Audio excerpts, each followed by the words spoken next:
The nation currently, in terms of what kind of a India do you think the voters will be looking for? May I request everybody to please be silent and sit down? First of all, thanks a lot for inviting, because वैसे तो आजकल Covid के बाद से on screen दूर से बातचीत होती रहती है, लेकिन पर्सनल मिलना बहुत कम हो गया था, इसलिए आना बहुत ज़रूरी था हमारा. And we see the new look also with Yashwant ji. Yeah, exactly. So, yeah, Mood of the Nation is something which is like, it has been released with India Today yesterday, and today also the numbers, me and Sanjay ji, both of us would be doing the number crunching over there. What it seems is a kind of contradiction in moods of sort, because when we look into the problems, the issues, there is a very serious set of issues that public is concerned about, worried about. For example, in the last 30 months, and we do a daily tracker, as you are aware. So, on the question of what are the problems in their day-to-day life, the issues of inflation, price rise, unemployment, they are hogging up, number one. Number two, big number of people are actually reporting, particularly the housewives, that the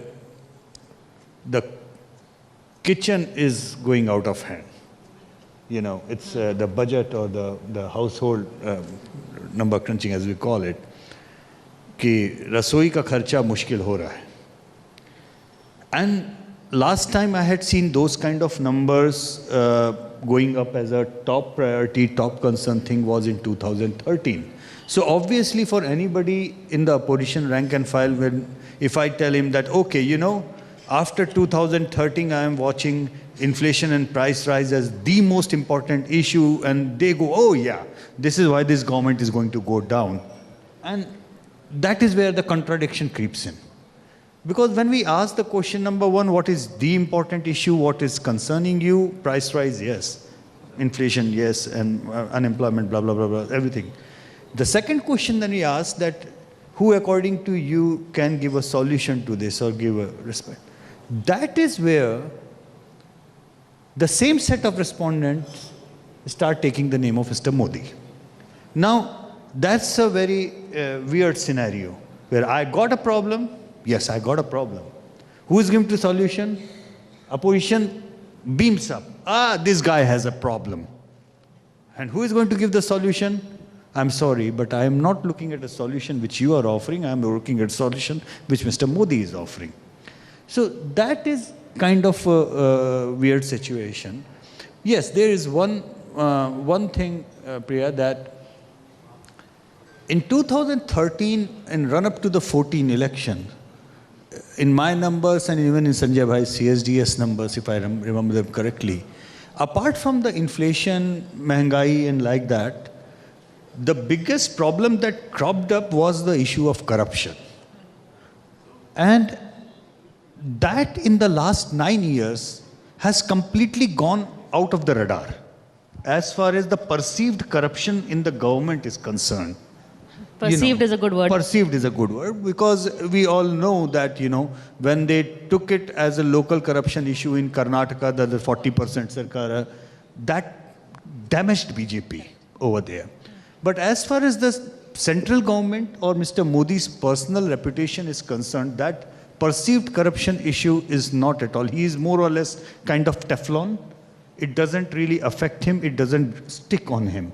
So without the second allegation, the problem of the inflation and problem of unemployment and other sorts of problem, they don't really convert into anger against the sitting government. That's what is happening. That's the big difference. Okay. I don't know mood of the nation, but mood of the panel is, I think, green. Both the psephologists have connected in some way. But Sanjay ji, first, your first reaction as to what are the issues that will dominate, that people are concerned about? See, if I look at what is the mood of the nation, I see it's like a parallel to the railway line. So the railway line, the line goes on and on and on. It never meets at any point. Some point it crisscrosses, but generally it goes on and on. So the mood of the people at the moment, mood of the nation, is running on two parallel lines. One is about people's anxieties about unemployment, price rise, and several such anxieties. So that's one mood which we witnessed among large number of people. But at the same time, there is another line, as I said, the parallel line. On the parallel is Prime Minister Modi's popularity increasing day by day. There's no sign that Prime Minister Modi's popularity is coming down. India's image in the world, I'm saying this from people's point of view. How do Indians see the mood? What is the mood of the people with regard to these issues? So people see that India's image in the world has gone up. India and Prime Minister Modi's is asserting India's position in the world. So precisely that is what I was trying to say. I see two moods going parallel. One is people's anxieties about price rise, about day-to-day issues. We keep talking about unemployment, price rise, and there are several other issues. But at the same time, I think the other narrative, and that is why BJP is still such a dominant political party. When I say dominant, you look at their electoral success in the assembly election, look at their electoral success in 2019 elections. Yes, there have been some setbacks in assembly election. So this is the mood that traveling on two parallel lines. So Rashid, issues ऐसे कि नहीं हैं. There are issues, whether it is employment, price hike, there are issues, but there is also a feeling कि कोई अगर solve कर सकता है इन issues को, तो it is probably Prime Minister Modi. He is scoring above all the others as of now, is what I think they are saying. I'll ask them this question, but first your take. Yeah, so I think, Priya, this is a very interesting proposition. On the face of it, Mr. Modi continues to be favorite. But here I am in company of two very well-known, renowned cephalogists. I don't see, Priya, this kind of, a kind of shift. What is happening today, that Mr. Modi's popularity, going by Mr. Yashwant Deshmukh's account, is 47%, which is very high. And of course, it gives him a pole position. But at the same time, the opposition leaders, popularity or standing is 27%. Now, I don't, that being Rahul Gandhi's, popularity at this point of time, according to C Voter, is about 27%. Now, this is quite striking. Then you look at the, the regional parties. Of course, India is not a union of states in a constitutional way, but in some ways, politically speaking, of course, there are various states and regional aspirations are there. If you look at map of India, the India alliance also, is looking very formidable, and there is a fatigue factor. You look at Mr. Modi's Lok Sabha speech or his narrative, there is nothing new or striking. 2019, without hinting at any iota of conspiracy theory or anything, I think last moment it was greatly helped the BJP and NDA, the kind of things that happened across the border, that first the Pulwama incident and then Balakot. So it helped Mr. Modi get another, I would say, 40-50 extra seats. Now if there is a hung house, then it's anybody's game. And I think today's position is that the India alliance, which is a pre-poll alliance, remember in 2014 or 19, there was no pre-poll alliance. So this time around, there is a pre-poll alliance, and the opposition leaders individually, whether it's Rahul Gandhi, Mamata Banerjee, M.K. Stalin, Nitish Kumar, Arvind Kejriwal, they seem to be doing well in their respective constituencies. So it's a very open kind of battle. Yashwant जी, ये जो question था कि there is a solution के I mean the issues हैं, problems हैं, लेकिन people still feel के out of delivery में prime minister Modi is still the highest. आप अभी भी ये कायम है? देखिए, ये तो चल रहा है, इसमें कोई बात ही नहीं है. नैरेटिव्स के ऊपर जब बात होती है तो मुझे लगता है कि प्रधानमंत्री मोदी इस नैरेटिव के ऊपर ही आए थे कि वो सॉल्यूशन प्रोवाइडर हैं. मतलब उनका एक जिस तरीके का किरदार मीडिया में या लोगों की मन में जो बना था, वो ये कि अच्छा ये डूअर है इन दैट वे. और इस नैरेटिव के साथ में एक और भी चीज़ आई बड़ी इंटरेस्टिंग, जिसको मैं विश्वसनीयता का संकट मानता हूँ विपक्ष के नेताओं के साथ में एक तरीके से, कि ऐसा क्या है कि सब कुछ अच्छा हुआ इस सरकार में, ऐसा तो नहीं है ना. बहुत सारी गड़बड़ें भी हुई, फेलियर्स भी हुए. डिमोनेटाइजेशन से बड़ा फेलियर कौन सा पॉलिसी लेवल पे माना जाता है. लेकिन एक उलट बांसिया था, बरसे कंबल भीगे पानी. उलट बांसिया ये था कि लोगों को तकलीफ भी हो रही थी और लोग वाहवाही भी कर रहे थे. आज भी आप लोगों से सड़क पे पूछिए, डिमोनेटाइजेशन से तकलीफ हुई, लोग कहेंगे हाँ. तो मोदी ने गलत किया, कह देंगे हाँ ठीक नहीं था, तो इसका मतलब मोदी गलत है। नहीं नहीं, उनकी नीयत ठीक थी। तो अब ये एक पोजीशनिंग किसी नेता की जिसमें उनके गलत डिसीजन को भी लोग ओन अप कर लें, लोग कहें कि दो चीज़ों के लिए उनको एक, जिसे कहते हैं ना, giving a really long rope. एक तो कि बंदे की नीयत ठीक है, और दूसरा बंदा मेहनती बहुत है, 24 में से 28 घंटे काम करता है। तो ये कुछ वैसी प्रिय बात हो गई। मैं अक्सर कहता हूँ कि मेरे एक फिजिक्स के प्रोफेसर थे बहुत अच्छे, वो अटेम्प्ट करने के नंबर देते थे, मेन आंसर न्यूमेरिकल का क्या आया इसके नहीं होता था, वो इस बात के लिए नंबर देते थे कि कितनी कोशिश की, कितना दिमाग लगाया, कितना एफर्ट किया। तो भारत की जनता ना वो कुछ उस प्रोफेसर की तरह हो गई है, वो केवल एंड रिजल्ट पे आमादा नहीं। और ये केवल मोदी जी पे बात लागू नहीं होती है, इस देश के तमाम मुख्यमंत्रियों के साथ में भी ये बात लागू होती है, जो लगातार प्रो इनकम्बेंट मैंडेट अब जीत रहे हैं, कि लोग उनकी मेहनत पे उनको वोट दे रहे हैं, उनके जो एफर्ट ले रहे हैं उस पे वोट दे रहे हैं। तो ये नैरेटिव में शायद देश के एक एंटी इनकम्बेंसी के नैरेटिव से हम प्रो इनकम्बेंसी के नैरेटिव पे शिफ्ट हो चुके हैं। Very good point. तो एक तरफ है प्राइम मिनिस्टर की नीयत, दूसरी तरफ है राहुल गांधी की मोहब्बत। लेकिन मुझे लगता है प्राइम मिनिस्टर्स नीयत अभी भी, I think people want to vote for someone they trust और they vote for someone they like. Priya, आपने कहा ये टाइटल था narrative for 2024, and I see a big change in Indian elections, Indian politics over last couple of decades I would say. मैं ये नहीं कह रहा हूँ कि सब कुछ का बदलाव 10 साल में ही हुआ, और वो बदलाव क्या है, what is that big change? I think the big change is elections are being contested on narratives now, not on the performance. Performance पे चुनाव नहीं हो रहा है, नैरेटिव है। और जो आपने जिस बात का जिक्र किया यही नैरेटिव है, जिस बात का जिक्र यशवंत भी कर रहे थे। नैरेटिव यह है सरकार सब कुछ अच्छा कर रही है, ठीक है कुछ गलतियां हुई होंगी, बट वो गलतियां नहीं है क्योंकि नीयत ठीक थी। देयर में बी सम मिस्टेक, देयर में बी सम हिकअप्स। तो ये बड़ा बदलाव मुझे लगता है आज चुनाव में दिखाई पड़ता है। और नैरेटिव क्या है? आपने दो लोगों का जिक्र किया, प्रधानमंत्री Narendra Modi. Narrative is all positive in favour of prime minister Narendra Modi, and the other narrative आपने राहुल गांधी का जिक्र किया, everything bad about Rahul Gandhi. ठीक है, पदयात्रा की कुछ इमेज बदला, कई सर्वेज हैं इस और इशारा कर रहे हैं, there are many evidences which says कि ठीक है अच्छा काम किया, इमेज थोड़ी सी सुधरी, बट बड़ा नैरेटिव क्या है? आजकल उस शब्द का जिक्र नहीं होता, और मैं नहीं चाहता हूं मैं उसका जिक्र करूं। बड़ा है ना शब्द, नैरेटिव क्या? कोई कहते पप्पू है, कोई काम लायक नहीं है, किसी काम का नहीं है। So this is the narrative which has been build around the two people और two leaders, and the big narrative which has been build around the present government. भाई सरकार बहुत अच्छी है, सब कुछ अच्छा हो रहा है, while there are lots and lots of evidence. Narrative और एविडेंस में बहुत फर्क है। एविडेंस, तमाम एविडेंस है जो ये बता रहे हैं कि, मैं ये नहीं कह रहा सरकार के काम काज खराब है, बट महंगाई है, बेरोजगारी है, लेकिन बड़े नैरेटिव से उसको भी ढका जा रहा है। और बड़ा नैरेटिव क्या है? वो बड़ा नैरेटिव है नेशनलिज्म का बुखार, नेशनलिज्म, देश प्रेम। सबसे पहले देश, ये तो छोटी छोटी सी चीजें हैं, दिस कैन बी रिजॉल्व।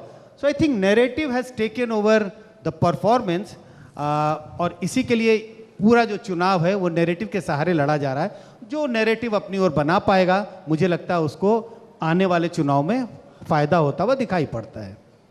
तो नैरेटिव का ऋषि जी मतलब ये भी है कम्युनिकेशन, कैसे अपने आप को मार्केट करते हैं, प्रोजेक्ट करते हैं। तो हम क्या, are we so, I mean our nation where we are going into, we are buying what people are saying, और we are actually seeing what is being delivered? Yes, Priya, I think you posed a very interesting point. There is a thing called कि कभी-कभी हम अपने ही प्रोपेगेंडे का शिकार हो जाते हैं. We have seen this in 2004. What was the scenario? Of course, two things cannot be compared. 2004 and 2020, coming 2024. India was shining. Mr. Vajpayee's popularity ratings were very high. There was no credible opposition, and yet, the people of India gave a fractured mandate, a different mandate, the mandate which was not in favor of favorite, that being Atal Bihari Vajpayee. Bajpayee. Mr. Bajpayee and Modi are of course two different entities. And as I said, 2004 cannot be compared with 2024. But there is a precedence, there is an opening. And that's how, you see, people of India did vote for a kind of question mark. And I'm saying that the regional parties are, if they, look, it's a very simple arithmetics. There is, regional parties which are there, the TMC, the DMK, the JDU, RJD, Aam Aadmi Party, etc. And of course, there is a Congress party. Now, that is the weak link, Kamzor Kadi. There are over 200 seats, and Yashwantji would vouch for that. There are over 200 seats where the Congress and BJP are in direct contest, and the strike rate, going by the strike rate of 2014 and 19, the BJP won by over 90% of seats. Now, if that gets reduced to, let's say, a 60-40 or 50-50 or something like that, we will have a very interesting proposition. And the coming round of assembly elections in Madhya Pradesh, Rajasthan, Chhattisgarh would point, would be a pointer towards it. दो चीज़ें यशवंत जी, एक तो क्या state assemblies का impact होगा national assembly में, दूसरा ये राहुल गांधी का अभी थोड़ा ही is trying to get some kind of a narrative, चाहे वो नैरेटिव हो कि I stand for everything which Modi, against everything that Modi stands for. तो आपको राहुल की नैरेटिव बिल्डिंग के बारे में? देखिए, राहुल जी देश के सबसे इफेक्टिव युवा नेता हैं, ये बात मैं मानता हूँ. उसके पीछे मेरा व्यक्तिगत स्वार्थ है. स्वार्थ मेरा ये है कि राहुल जी मुझसे 2 साल उम्र में बड़े हैं, और जब तक वो युवा नेता हैं, मैं राज्यसभा की टिकट तो नहीं चाहिए? नहीं, 2 साल मुझसे संजय जी वो उम्र में बड़े हैं, और जब तक वो युवा नेता हैं तब तक मेरे युवा होने के ऊपर कोई प्रश्न चिन्ह नहीं लगाएगा. इसलिए मेरा व्यक्तिगत स्वार्थ है. लेकिन गोइंग बियॉन्ड दैट, हमारे कम से कम हिंदी हार्टलैंड में तो ये बात मैं मानता हूँ कि बच्चों को पीट पीट के माएँ जो बनाना चाहती हैं, उसका मैं खुद भी भुक्तभोगी रहा हूँ. मेरी माँ बहुत चाहती थी कि मैं डॉक्टर बन जाऊँ. मेरे नाना डॉक्टर थे, तो उनकी बड़ी तहे दिल से इच्छा थी, और उस मारा पीटी के चक्कर में उन्होंने मुझे साइंस ज़बरदस्ती, भाई पढ़ने में अच्छा था हमारे ज़माने में, अगर आप पढ़ने में अच्छे हैं तो आप साइंस लेंगे बाय डिफ़ॉल्ट. ह्यूमैनिटीज़ में तो इंसान जब कुछ नहीं कर पाता है तो जाता था, और अगर उसके बाद में रहा सा हुआ तो वकील बन गया, और ज़िंदगी में कुछ नहीं कर पाया तो पत्रकार बन गया. यही क्राइटेरिया होता था. अब अपनी माँ को ये समझाना कि मैं पत्रकार बनना चाहता हूँ, आप समझ सकते हैं, डॉक्टरी का आइडिया ड्रॉप करके. लेकिन मुझे इतना ज़रूर समझ में आया कि मैं अगर डॉक्टर बनता तो बहुत बेकार डॉक्टर बनता, क्योंकि या तो पेशेंट रो लेता या उसको देख के मैं रो लेता. भाई, जो डॉक्टर बनने के लिए जितनी जो ज़ब्त चाहिए वो मुझ में नहीं थी, मैं मिसफिट होता उसमें. मुझे लगता है राहुल जी बहुत अच्छे इंसान होंगे, बहुत संजीदा अच्छे भले इंसान है. मुझसे जितने लोग, उनसे मैं नहीं मिला हूँ, लेकिन जितने लोग व्यक्तिगत रूप से मिले हैं उन्होंने तारीफ़ ही की है कि भाई अच्छे से बात करते हैं, लाइक दैट. लेकिन उनकी माँ उनको जो बनाना चाहती है, मुझे लगता है मैं अपने आप को देखता हूँ उसमें. एक डॉक्टर यशवंत देशमुख क्या होते, तो वो समस्या है. ही is trying his level best, या हम कहें उनके आसपास के लोग बहुत ट्राई कर रहे हैं. हमारे ही ट्रैकर में आया, उनकी भारत यात्रा जब हुई, हम लोग ने बात की रशीद भाई, हमने लगातार रिपोर्ट किया कि उनके नंबर्स बढ़ रहे हैं. कर्नाटक से उनका ट्रैकर निकला तो हमने कार्यक्रम में बोला कि the one single biggest achievement of this Bharat यात्रा इज कि कर्नाटक के दोनों फैक्शन साथ में आके लड़ गए इलेक्शन, कर्नाटक के रिजल्ट्स आ गए. लेकिन प्रॉब्लम क्या है, ट्रैकर के नंबर में जब हम ये बोलते हैं ना कि राहुल गांधी के नंबर बेहतर हो रहे हैं, बेहतर किससे हो रहे हैं, किस कंपैरिजन में? तो 2019 में राहुल गांधी यहाँ थे, 20 में यहाँ आ गए, नीचे आते आते आते ये यहाँ पहुँच गए. 2022 के अगस्त के समय, पिछले वर्ष के MOTN में, इस समय राहुल जी के नंबर अरविंद केजरीवाल के नंबर से केवल 2% आगे थे. केवल 2% का गैप रह गया था एज अपोजिशन लीडर्स में. तो 20-22% से कोई बंदा घट के 8% 7% पे टच कर जाए और वहाँ से वापस रिकवरी करे 18, 17, 19, 20, तो हम तो कहेंगे ना नंबर बढ़ रहे हैं. बात तो सही है, नंबर बढ़ रहे हैं, लेकिन नंबर बढ़ के कहाँ पहुँच रहे हैं? नंबर बढ़ के आपके अपने प्रीवियस बेस्ट पे पहुँच रहे हैं, जो कि 20-22% का था. अब समस्या क्या है कि आपके 20-22% और सामने वाले का 60%, बीच में 40% का गैप है. आप फेल होने से पास होने के नंबर पे आ गए, लेकिन अगला जो टॉप कर रहा है आप उसको डिस्प्लेस नहीं कर रहे हैं ना। अब ये बात समझनी नैरेटिव में बड़ी मुश्किल होती है, क्योंकि जब हम कहते हैं नंबर बढ़ रहे हैं तो एक बहुत बड़ा सेक्शन मीडिया का है और जो जो आप कह सकते हैं कांग्रेस के सिंपैथाइजर इंटेलेक्चुअल्स या जो भी कहना चाहें, वो एकदम से उसको रीड करते हैं, बस अब तो राहुल जी के नंबर बढ़ गए, अब तो पलट गया, अब तो मोदी गया। और मैं कहता हूं भाई जी हैंड ब्रेक थोड़ा लगा लीजिए। मतलब ये अर्ध सत्य है। आधा सत्य ये है कि राहुल जी के नंबर बढ़ रहे हैं, नीचे से बढ़ के 20-22 अब इंप्रूवमेंट है। पूरा सत्य ये है कि मोदी अभी भी 40% आगे हैं। तो आप वो बात मानने को तैयार नहीं होते। और समस्या उसमें क्या आती है कि जब असेंबली इलेक्शंस होते हैं, अब बाय द वे प्रिया एक मैं भ्रांति दूर कर दूं, हम लोगों का सारा ध्यान 2014-2019 इतना ज़्यादा लगा है कि हम ये सत्य भी भूल गए हैं कि पिछले 9 सालों में इस मुल्क में बीजेपी आधे से ज़्यादा चुनाव हारी है। 50% इसी मुल्क में नरेंद्र मोदी और भारतीय जनता पार्टी चुनाव हारे हैं। हमारा फोकस नहीं है उस पर। इसका मतलब क्या है? कहीं ना कहीं लोग दूसरे जीत रहे हैं। जो जीत रहे हैं वो अपने रीजनल लीडर्स की वजह से जीत रहे हैं। अब अभी हमने हिमाचल प्रदेश का चुनाव देखा, कांग्रेस जीती। हिमाचल प्रदेश के चुनाव में कांग्रेस के नेतृत्व का सबसे बड़ा योगदान ये था कि उन्होंने हिमाचल प्रदेश को उसके हाल पे छोड़ दिया, वो लोग गए नहीं। उनका नहीं जाना हिमाचल के कैंपेन में हिमाचल कांग्रेस के लिए वरदान साबित हुआ। तो लोकलाइजेशन ऑफ द इलेक्शन ये बीजेपी के लिए घातक है, लेकिन विपक्ष के लिए अच्छा है।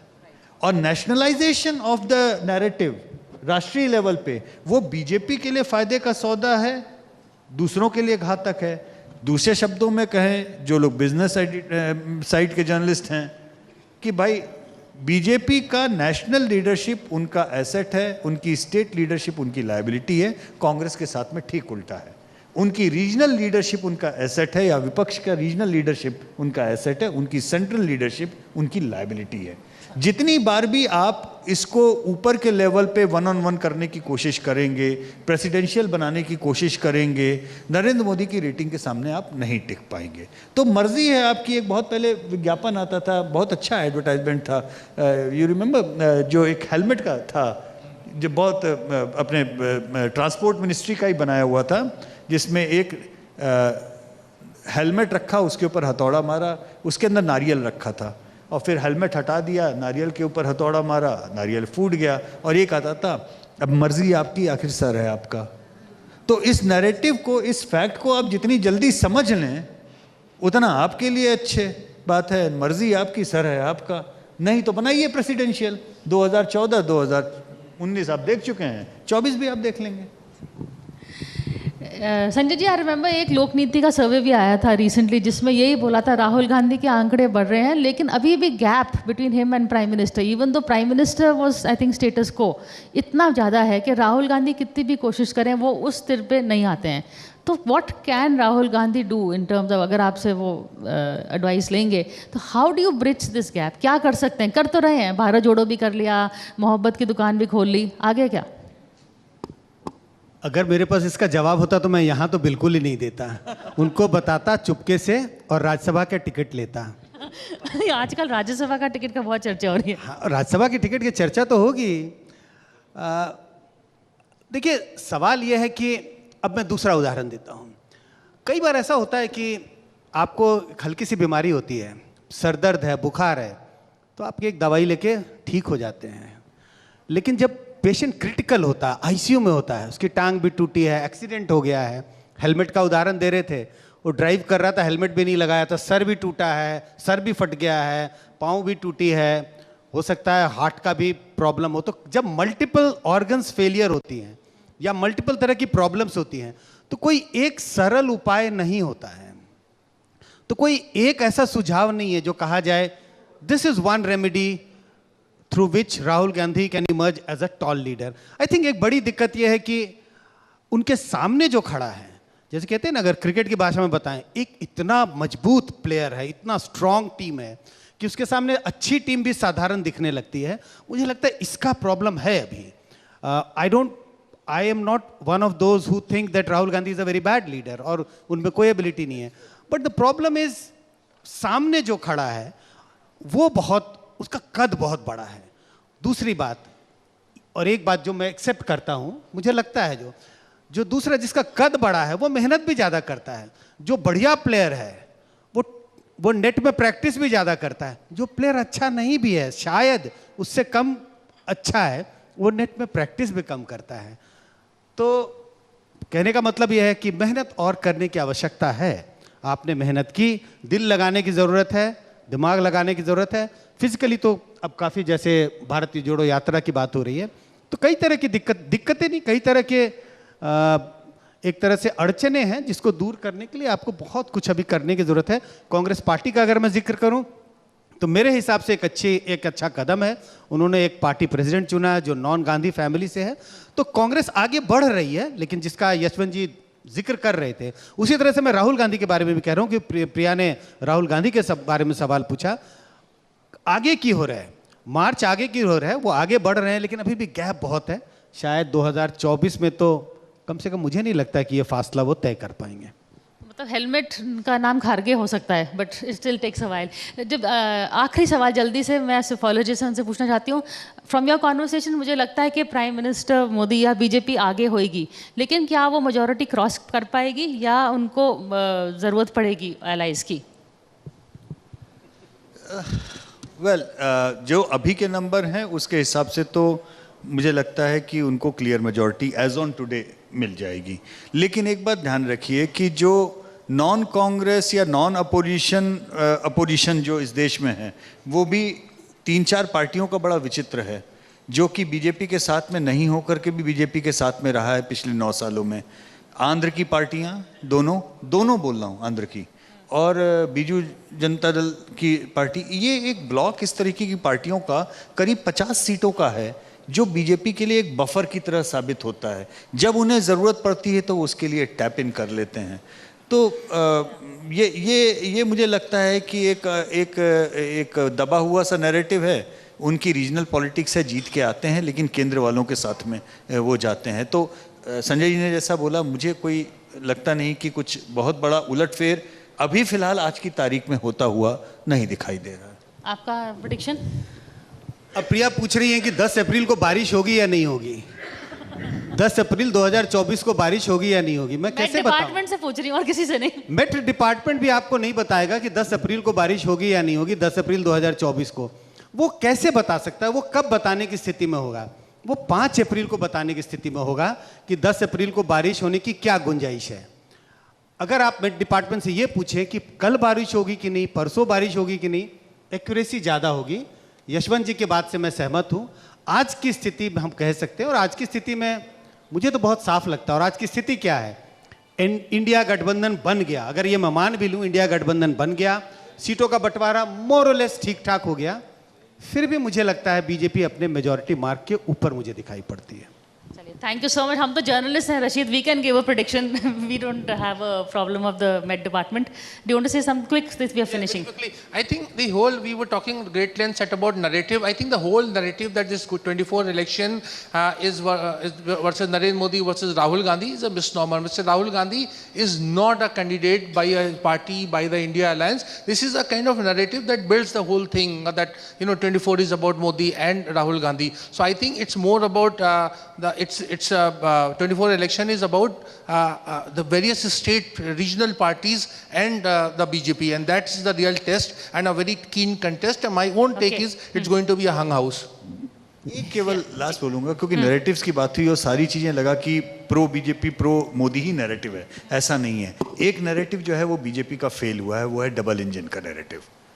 डबल इंजन का नैरेटिव उस तरीके से नहीं चला। आगे वाला इंजन फेल हुआ या पीछे वाला? एग्जैक्टली मैं यही कहना चाह रहा था कि 2 इंजन हैं, उसमें से एक इंजन तो आगे खींच रहा है, दूसरा इंजन बीजेपी का जो मुख्यमंत्रियों का है वो गार्ड के डब्बे की जगह पे उल्टी तरफ मुंह करके चलता है। तो वो एक ही इंजन है जो सारी ताकत लगा के आगे खींचता है।